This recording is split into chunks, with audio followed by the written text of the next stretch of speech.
اسلامي امارت کې به 4 کاره کوو د خیر. یو به پیردار پر ځان نه درو، ګورې دا یاد ساتي، ما د دا پیرداره څه ښه نه راځي. یو به ګاټ په ځان نه پسې کوو، اسان یې نالوله چنګوښ هم پښې پورته کړي دي که نه. په دی چا ګاټ پسې قسم په الله کې په دې 20 کاله ټک کړی دی، دم په ځان ګاټ پسې کړي. په موږ هم دا بلاوې ننوتلي دي، خدای دې فضل کړي. اوس امارت را خراب نه کړي. تر 30 کاله خو مې ښه راوچلاوي الحمدلله. دا مه کوئ، دا څه کوئ؟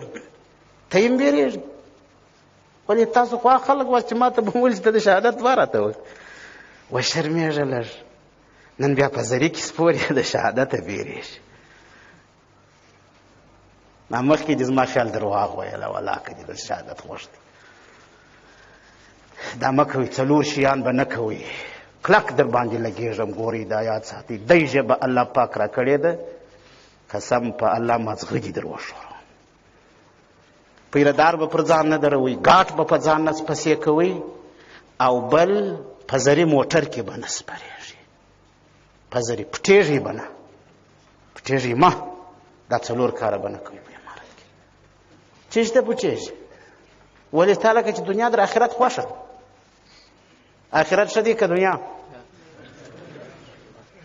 بل تؤثرون الحیاة الدنیا والآخرة خیر وابقا. موږ خو شهادت ته داسې هوسېږو لکه دا 2 کاله مخکې چې هوسېدو. والله که یا ځینې بیرېږو چې کله راځي الله پاک د شهادت سپېڅلی، چې الله پاک خوشحاله وي. داسې شهادت دی الله پاک د دی کافر د لاسه راکړي چې الله د مځکې پر سر بل د غي غټ دشمن نه لري. شهادت مو پخوا هم غوښتي، اوس هم غواړو. نو بیا دا 4 شیان ورسره ضد دي د شهادت سره. څه به کوئ؟ پیره به پر ځان نه دروئ، ګاټ به په ځان نه پسې کوئ، په زري موټر کې به نه سپرېږئ، غلی غلی پټ پټ. دا پټ پټانه به نه کوئ، د جسم بد راځي که نه. سم پر تندي راځه، پر تندي درځم. څه مسله ده؟ پټ پټ کېږي، غلی غلی کېږي. مرګ دې لکه چې نه دی خوښ زما. اخیره زمانه کې به پیغمبر علیه الصلاة والسلام وایي داسې خلک پیدا شي چې دوی به دنیا خوښوي، مرګ به بد ګڼي. زموږ خو هغه ملګري وه چې تشکیل ته به دې راوغوښته، د پوستې تعرض ته به دې راوغوښته چې نه به دې بیا وایي ژړلی ژړلی. موږ به 10 غوښتې وه، دوی به 25 راغلي. موږ خو د هغه خلکو انډیوالان چې شهیدان سو، هغه زموږ ملګري دي که نه دي؟ ته یې د هغو انډیوالي غواړې په اشرګاه کې که نه وه؟ نو بیا ولې غلي غلي کېږي؟ بیا ولې پټ پټ کېږي؟ بیا ولې په زري موټر کې سپرېږي؟ سم دم به شوري. ګورئ دا یاد سات، دا سپېڅلی عمارت دی، د دې رنګ به نه رابدوئ. ګورئ دا غلي غلي چې کېږي، دا بل ځای غلي غلي شي، عمارت داسې دې وځي اخوا ته غلي غلي شي. ښه یاد ساتئ، نه عمارت د یوه کس دی، نه د یوه چا ټیکه ده. دا د ګور د مسلمانانو مشترک کور دی که نه. د دې اساس و بنیاد موږ داسې ایښی دي، خاص محضا لله. بل څوک ګزاره هم ولکه کې کوای شي که نه. دره ورسوا شي، بله ورځ یې ژړه ډبه په بغل ځړي شي، یا یې شی پټ کړي که نه، یا هلته دونه غټ کور جوړ کړي. دا دیموکراتان نه، دا د کورو ډېر شوقیان دي که غټې غټې بنګلې جوړوي، دې ورک شي. یو صفت دا دی، ګورئ د ابوجهل لشکر دا متکبرو. امریکا څوک وه؟ دا متکبره وه.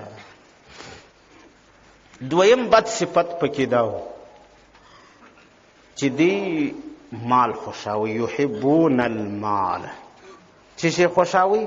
مالدار و. مالدار امریکایان هم مالدار و، د ابوجهل انډیوالان هم مالدار.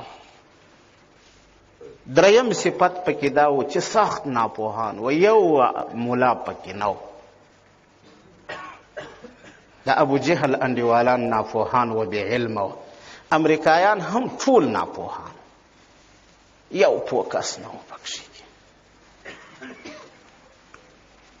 د پیغمبر علیه الصلاة والسلام ملګري، دې کې 3 صفته وه ما درته. یو صفت پکې دا و چې دا متواضعین و، ډېر عاجزي کوونکي و، سخت عاجزي. تاسو وګورئ چې اسلامي امارت چا برسري قدرت خلق و چلاوي مجاهدین و، دا ټول متواضعین و، د مځکې د سر داسې متواضعین و، داسې نه بیرېده. عجیبه شجاعت الله پاک ورکړی. 2002 کې یو ځای موږ وو، نو الله رب العزت دې جنت فردوس نصیب کې شهید سعید پخوانی وزیر دفاع الحاج ملا عبید الله رحمه الله رحمتا واسعه، هغه ویل که هر چا زه پټ ولیدم په هغه ورځ ملامت یم، پټېږم نه. که هر چا زما ټلیفون بند ولیدي، دا نه ټلیفون پر مصروف نه دروم، ټلیفون بندوم نه، 24 ساعته به خلاص زما ټلیفون. یو طالب ورته وایي جمله صاحب نو بیا جنگ په چش کوو، وایي په ډبر امریکایانو سره په ډبر. وایي طالبه دا عذر به جوړو چې الله پاک ته په اشرګاه کې وایي چې یا الله دغه زور مې و ډبرې مې درلودې بل شی نه و بالا شهیدان. زموږ دا مشران وکنه داسې خلک قهرمانان چې هر څونه ظالم حکومت وواهي وواهي وواهي وواهي بیهوشه به کې در پایه په ونه منله چې زه مجاهد نه یم ولیم. ولستا پر سر باندې موږ ته ډېر ډالر راکول کېږي، خرڅوو دي پر امریکایانو باندې، بیهوشه به کې ولولا که مې د دغه میډال مبارک سي چې ما خرڅ کړي. ته لاس تړلی په زندان کې داسې قهرمان.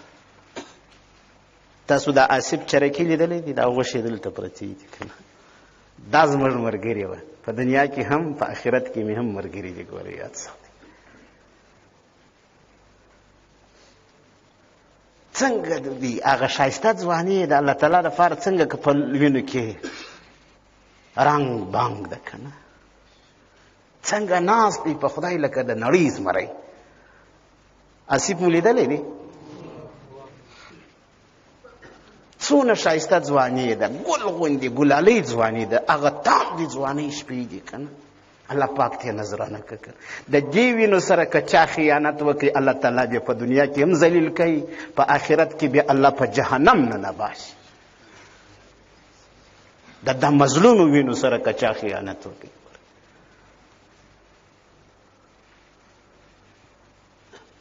پام پام پام ډېر ځیرک واوسېږي.